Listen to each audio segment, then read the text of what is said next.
সুপ্রিয় শিক্ষার্থীবৃন্দ, সকলকে জানাচ্ছি আন্তরিক শুভেচ্ছা। এই ভিডিওটি তৈরি করছি অষ্টম শ্রেণীর শিক্ষার্থীদের জন্য। 2025 সালের অষ্টম শ্রেণীর গণিত বই নিয়ে আজকে আমরা আলোচনা করব। আমরা ধাপে ধাপে সম্পূর্ণ গণিত বইটার সমাধান কিন্তু তোমাদের করে দেব, ঠিক আছে? এটা হচ্ছে সূচিপত্র, যার প্রথম অধ্যায়ে রয়েছে প্যাটার্ন। দেখো শিক্ষার্থীরা, প্রথম অধ্যায় প্যাটার্ন, এটা নিয়ে আজকে আমরা আলোচনা করব। বৈচিত্র্যময় প্রকৃতি নানা রকম প্যাটার্নে ভরপুর। প্রকৃতির এই বৈচিত্র্য আমরা গণনা ও সংখ্যার সাহায্যে উপলব্ধি করি। প্যাটার্ন আমাদের জীবনের সঙ্গে জড়িয়ে আছে নানাভাবে। শিশুর লাল নীল ব্লক আলাদা করা একটি প্যাটার্ন, লালগুলো এদিকে যাবে, নীলগুলো ওইদিকে যাবে। সে গণনা করতে শেখে, সংখ্যা একটি প্যাটার্ন। আবার 5-এর গুণিতকগুলো শেষে 0 বা 5 থাকে, এটিও কিন্তু একটি প্যাটার্ন। সংখ্যা প্যাটার্ন চিনতে পারা এটি গাণিতিক সমস্যা সমাধানে দক্ষতা অর্জনের গুরুত্বপূর্ণ একটি অংশ। আবার আমাদের পোশাকে নানা রকম বাহারি নকশা, বিভিন্ন স্থাপনার গায়ে কারুকার্যময় নকশা ইত্যাদিতে জ্যামিতিক প্যাটার্ন দেখতে পাই। এই অধ্যায়ে সাংখ্যিক ও জ্যামিতিক প্যাটার্ন বিষয়ে আলোচনা করা হবে। অধ্যায় শেষে শিক্ষার্থীরা যারা শিখতে পারবে, প্যাটার্ন কি তা ব্যাখ্যা করতে পারবে, রৈখিক প্যাটার্ন লিখতে ও বর্ণনা করতে পারবে, বিভিন্ন ধরনের জ্যামিতিক প্যাটার্ন লিখতে ও বর্ণনা করতে পারবে, আরোপিত শর্তানুযায়ী সহজ রৈখিক প্যাটার্ন লিখতে ও বর্ণনা করতে পারবে, রৈখিক প্যাটার্নকে চলকের মাধ্যমে বীজগণিতীয় রাশিমালায় প্রকাশ করতে পারবে, রৈখিক প্যাটার্নের নির্দিষ্টতম সংখ্যা বের করতে পারবে, ঠিক আছে? 1.1 যে টপিকটা প্রথমে রয়েছে, আমরা একটা টপিক নিয়ে বিস্তারিত আলোচনা করব, প্যাটার্ন। নিচের প্রথম চিত্রে টাইলসগুলো লক্ষ্য করি। এই যে টাইলসগুলো খেয়াল করো, এগুলো একটি প্যাটার্নে সাজানো হয়েছে, তাই না? এখানে প্রতিটি আড়াআড়ি টাইলসের পাশে টাইলসটি লম্বালম্বিভাবে সাজানো। এই যে এটা কি লম্বালম্বি, তারপর আড়াআড়ি, এখানে আড়াআড়ি, তারপর লম্বালম্বি, আবার আড়াআড়ি, লম্বালম্বি, ঠিক আছে? তো সাজানোর এই নিয়মটি কিন্তু একটি প্যাটার্ন সৃষ্টি করেছে, দেখতেও কিন্তু খুব সুন্দর লাগছে। দ্বিতীয় চিত্রে কতগুলো সংখ্যা ত্রিভুজাকারে সাজানো হয়েছে। সংখ্যাগুলো একটি বিশেষ নিয়ম মেনে নির্বাচন করা হয়েছে। নিয়মটি হচ্ছে কি, প্রতি লাইনের শুরুতে এবং শেষে 1 থাকবে এবং অন্য সংখ্যাগুলো উপরের সারির 2টি পাশাপাশি সংখ্যার যোগফলের সমান। যোগফল সাজানোর এই নিয়ম অন্য একটি প্যাটার্ন সৃষ্টি করেছে, ঠিক আছে? যেমন এই যে খেয়াল করো, এখানে রয়েছে 1, এখানে হচ্ছে 1 আর 1, 4 দুই পাশে 1 থাকবে, তাহলে 1 আর 1 যোগ করলে কত হচ্ছে 2, দুই পাশে তো 1 থাকবে। তারপর এই 1 আর 2 যোগ করে কত হচ্ছে 3, এই 1 আর 2 যোগ করে হচ্ছে 3, দুই পাশে তো 1 রয়েছে, এই যে দুই পাশে 1 রয়েছে, 1 আর 3 যোগ করলে 4, 3 আর 3 যোগ করলে 6, 3 আর 1 যোগ করলে 4। ক্লিয়ার? এটাও কিন্তু একটা প্যাটার্ন সৃষ্টি করেছে। আবার দেখো 1, 4, 7, 10, 13 এই সংখ্যাগুলোতেও একটি প্যাটার্ন বিদ্যমান। সেটা কি? সংখ্যাগুলো ভালোভাবে লক্ষ্য করলে দেখবে একটি নিয়ম খুঁজে পাওয়া যায়। নিয়মটি হচ্ছে 1 থেকে শুরু করে প্রতিবার 3 যোগ করতে হবে। 1 আর 3 যোগ করলে 4, 4 আর 3 যোগ করলে 7, 7 আর 3 যোগ করলে 10, 10 আর 3 যোগ করলে 13।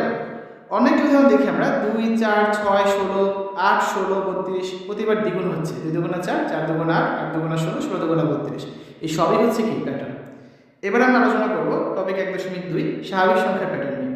তো প্রথমে মৌলিক সংখ্যা নির্ণয়, এটা দেখব আমরা জানি যে 1-এর চেয়ে বড় যেসব সংখ্যার 1 এবং ওই সংখ্যাটি ছাড়া অন্য কোনো গুণনীয়ক নেই, সেগুলোই মৌলিক সংখ্যা। ইরাটোস্থিনিসিস ছাঁকনির সাহায্যে সহজেই মৌলিক সংখ্যা নির্ণয় করা যায়। 1 থেকে 100 পর্যন্ত স্বাভাবিক সংখ্যাগুলোকে একটি চার্টে লিখি। এবার সবচেয়ে ছোট মৌলিক সংখ্যা 2 চিহ্নিত করি এবং এর গুণিতকগুলো কেটে দিই। এরপর ক্রমান্বয়ে 3, 5 এবং 7 ইত্যাদি মৌলিক সংখ্যার গুণিতকগুলো কেটে দিই। তালিকায় যে সংখ্যাগুলো টিকে রইল সেগুলি কিন্তু মৌলিক সংখ্যা, ঠিক আছে?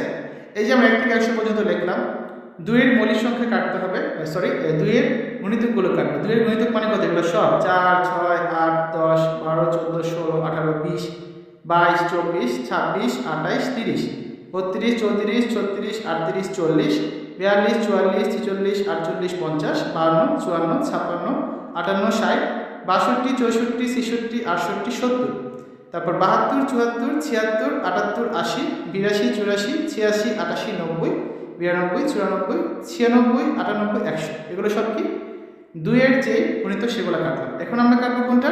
2 এর পর 3 এর গুলো কাটবো, ঠিক আছে? নির্ধারিত কাটি আমি। তাহলে দেখো 3, তারপর হচ্ছে 6 আগে কাটা হয়ে গেছে, 9, 12, 15, 18, 21, 24, 27, 30, 33, 36, 39, 42, 45, 48, 51, 54, 57, 60, 63, 66, 69, 72, 75, 78, তারপর 81, 84, 87, 90, 93, 96, 99। এবার আমরা কাটবো কত দ্বারা? 5 দ্বারা, ঠিক আছে? তাহলে দেখো এগুলো সব কেটে ফেলে আগে 10, 20 এগুলো সব কাটা হয়ে গেছে। এগুলো মাঝখানেগুলোর মধ্যে দেখি 5, 15, 25, 35, 45, 55, 65, 75, 85, 95।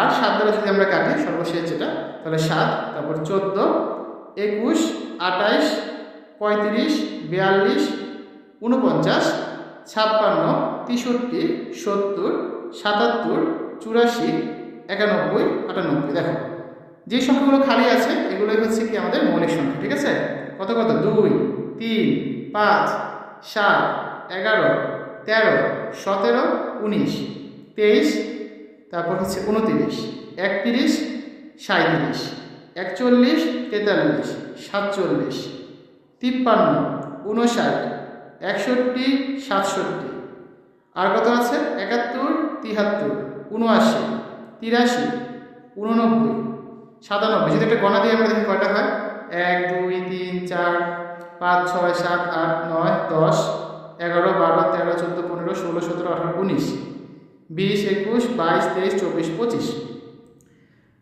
তোমরা একটু গুণে দেখবে যেগুলো টিয়াকালাতে দিয়েছি কয়টা হয়। আমার গণাতে এখানে কয়টা আসছে 5, 6, 8, 9, 10, 11, 12, 13, 14, 15, 16, 17, 18, 19, 20, 21, 22, 24, 25টা আসছে আমার গণাতে। তুমি একটু দেখে নেবে, ঠিক আছে। তো এই হচ্ছে আর কি আমাদের চার্টে বিস্তারিত আলোচনা করে তোমাদের বুঝিয়ে বললাম। এবার আসলে পরবর্তী টপিক দেখি, সংখ্যা শ্রেণীর নির্দিষ্ট সংখ্যা নির্ণয়। একটা উদাহরণ রয়েছে, উদাহরণটা দেখব। উদাহরণ 1, সংখ্যাগুলোর পরবর্তী দুটি সংখ্যা নির্ণয় করো। 3, 10, 17, 34, 31। তো এখানে প্রদত্ত সংখ্যাগুলো আমরা লিখলাম, পাশাপাশি দুটি সংখ্যার পার্থক্য কত। 3 আর 10 এর পার্থক্য 7, 10 আর 17 এর পার্থক্য 7, 17 আর 24 এর পার্থক্য 7, 24 আর 31 এর পার্থক্য 7। তাহলে পরের সময় কত হবে, 31 এর সাথে 7 যোগ করবো, তার মানে কত 38। মানে 31 আর 38 এর পার্থক্য কত হবে, এই 7 হতে হবে।